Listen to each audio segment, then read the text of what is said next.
lásìkò eléyìí tó ga jù sinimá titun ojúlẹ̀ ń wò ẹ ò mọ̀ kó lè síbẹ̀ ẹ má ṣe yàmàyàmà ẹni tó ṣe kátikàti ohun ojú wa lójú rí o.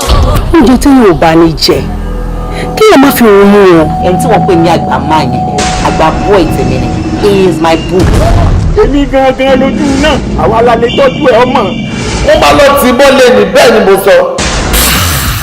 sinimá titun ojúlélẹ́ yìí èyí ní ìràkẹ́ wò kẹ́ fojú ló ń jẹ ayọ̀ ojúkojú ojúlé kókó ìgbàgbà àti sinwó ẹ̀ ló ṣòro ojú kòkòrò ló ń pa ikú wọ́n fojú ànáwó ẹ̀bọ̀ra bọ̀ wọn lásọ wọ́n fojú kògá wò òkè kà wọ́n láyà ó di àjẹpọ̀ níta dán kẹ́ni ṣerú èyí ó má sàsùn para ojú tó lé ojú tó kó ẹ wò sinimá titun ojú ni kẹ́ ìràkẹ́ wò.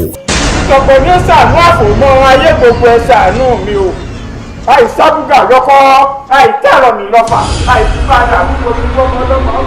Another blockbuster name written and produced by Osman Gbadebo, directed by Titi Jeje.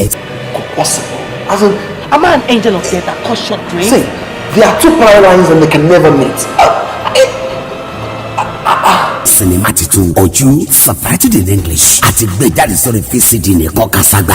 Marketed and distributed by Olasco Films Nigeria Limited. EU 10-6. Baba Lupo. Ami Arena Shopping Complex, Bolade Oshodi, Lagos. Headmaster Films Nigeria Limited. Ami Arena Shopping Complex, Bolade Oshodi, Lagos. Lóní distribute here. Cinema titun Oju, you can't afford to miss it. Buy, watch and buy. tó sì mọ̀ pé ń fi báyìí ṣe nínú tìlú lẹ̀ báyìí. fún mi lóúnjẹ tí máa jẹ tó bá fún mi lóúnjẹ wo mo sì máa dáná sí bó ṣe wà yìí o. ó sùn. fún mi lọ.